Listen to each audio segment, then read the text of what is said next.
Alright, so let's drop in our footage and we're going to create a composition for the background.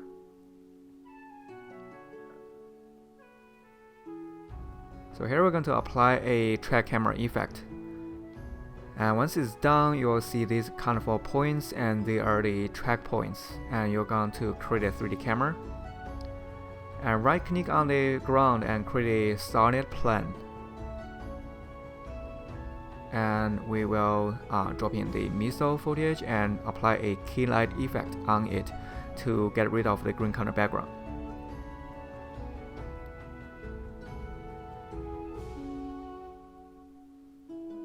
Right, and then drop in the missile footage and move its anchor point to the ground.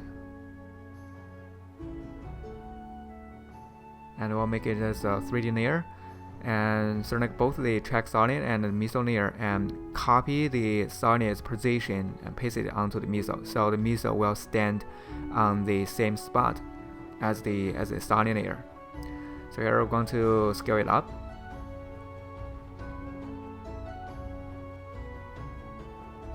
Right, and when it comes in, we don't want to show this hard edge on the missile, so we're going to create 2 keyframes on the position channel. So for the first position channel, first position keyframe, we're going to move it up, so it looks like the missile is coming out of the frame. And then we're going to drop in our explosion footage.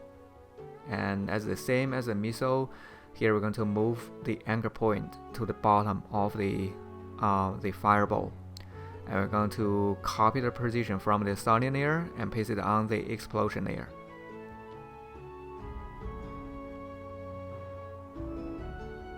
Okay, so here we're going to use the pen tool to draw a mask, and you can go to the mask setting, and here for mask type we're going to change as subtract and increase the feather. So basically here we're going to soften the border, the bottom edge a little bit. So here we're going to drop in our smoke layer and place the smoke underneath the explosion layer.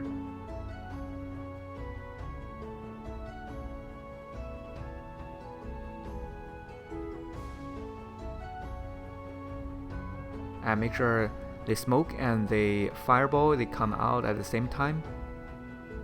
And then we're going to apply a fast blur, the radio fast blur, onto the smoke layer. And here we're going to change the center to the center of the smoke. And we're going to also create 2 keyframes on the amount channel.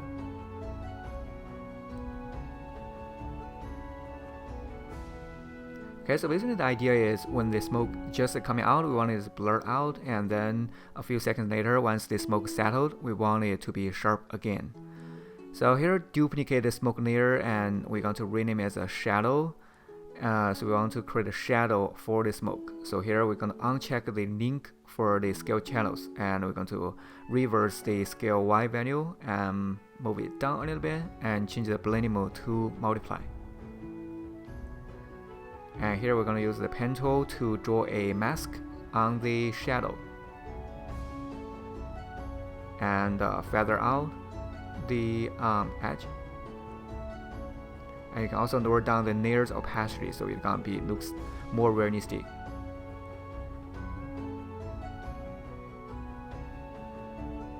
Right, so here we're going to create a few keyframes on the opacity channel as well to let the shadow fade in, fade out.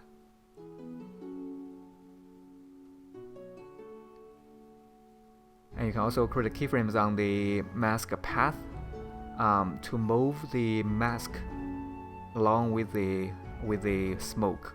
So in the beginning, the smoke is small, so we're going to bring the mask up.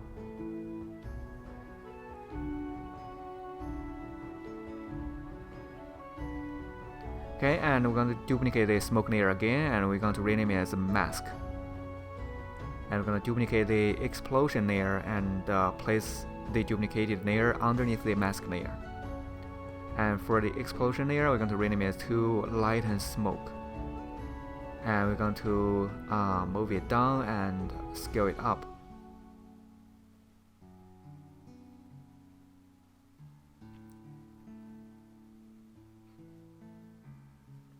So the idea is we're going to fill this fireball in the mask. So here we can change the mode to alpha mask. Okay, alpha matte for the mask layer. So this fire is going to fill in the smoke layer.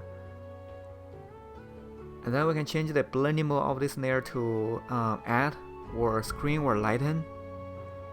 You will lighten the smoke layer. And we can also create a mask on this layer and feather out the mask so it all looks more realistic.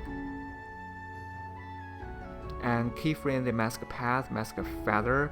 As the fireball grow, the lighting smoke will grow as well.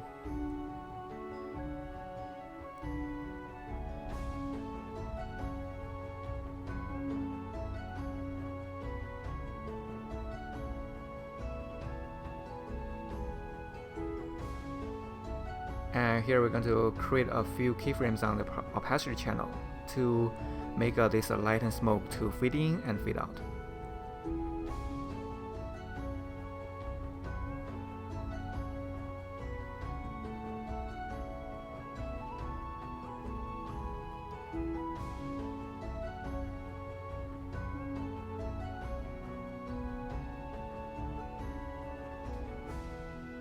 Okay, and then we're going to change our explosion layer blending mode to screen.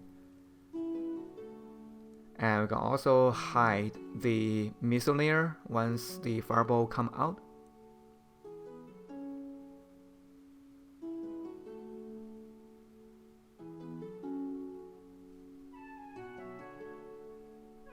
And then here we're going to drop in our second smoke layer.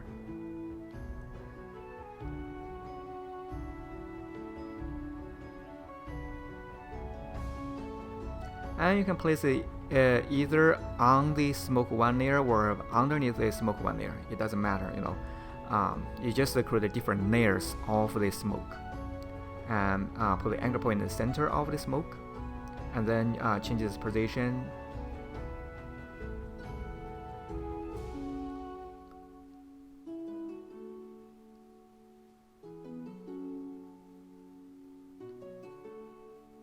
And then here we can scale it up and move it to the front, so make it this whole explosion looks more kind of 3D.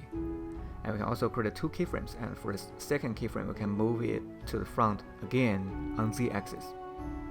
Okay, so as it exploded, you can see that smoke is moving on Z-axis, so it's more kind of 3D.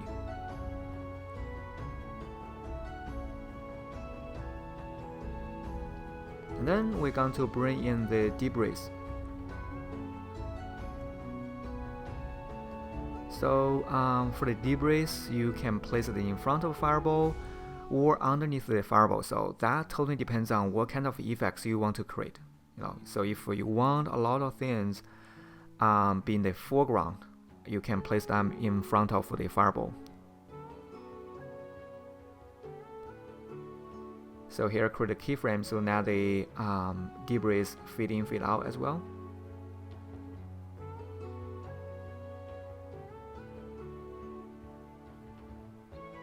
Okay, and here we're going to drop in our second debris layer.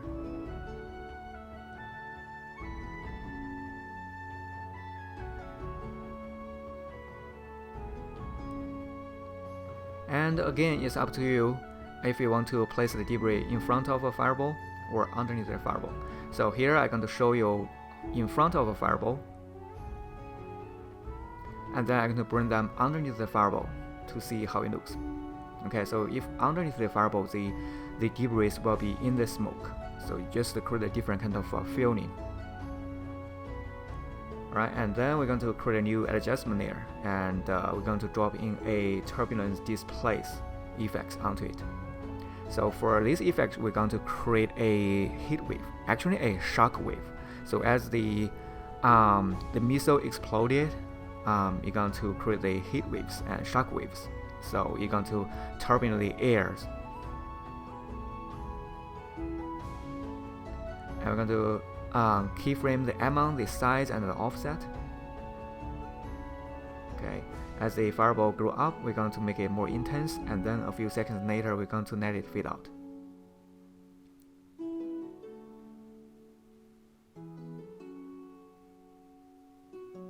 And make sure in the beginning, create another keyframe and set all the value as a 0, so you're going to turn off the effect. You don't want the shockwave be there in the beginning of this video, right? And then here we're going to drop in a radio blur.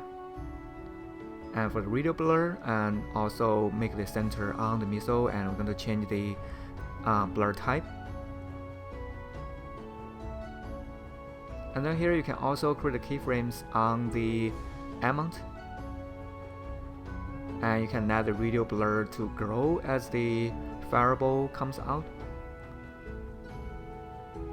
And then a few seconds later, you can fade it out. So play with the time and the speed and find the best result for yourself. And here I'm going to rename this layer, and then I'm going to create a new adjustment layer. So for this new adjustment layer, I'm going to create heat waves around the fireball, because the fire, is going to heat the air around it. So you're going to make the air kind of turbulent and distort the lights.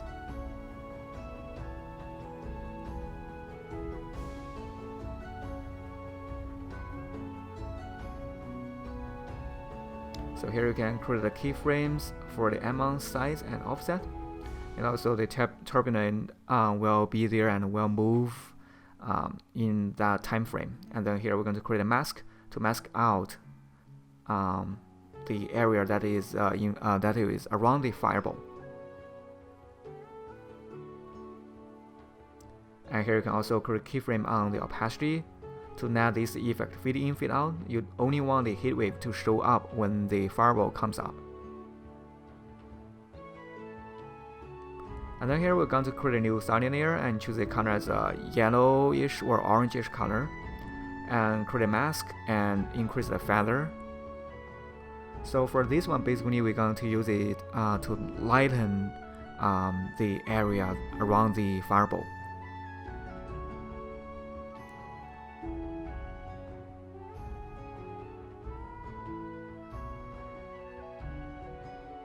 And create a keyframe on the mask path and the opacity of the layer as well, and make it to grow when the fireball grow.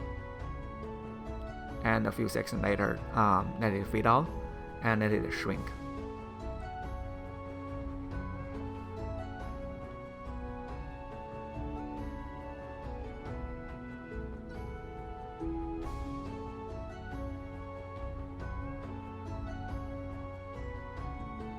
And then here we're going to create a new sounding layer and choose the color as a black color, and we're going to drop in a lens flare effect. And you can change this layer blending mode to add, so only the lens flare is going to show up, and bring the flare center on the missile, and create a keyframe on the flare center and the brightness. And as the fireball grow up, the flare center is going to change, as well as the brightness. And a few seconds later, let it fade out. And again, new adjustment layer. And we're going to drop in a curve effect and create two keyframes. One before the fireball come out, one after fireball come out. And second keyframe, we're going to boost up the color of the whole footage. So this is how it looks in the end.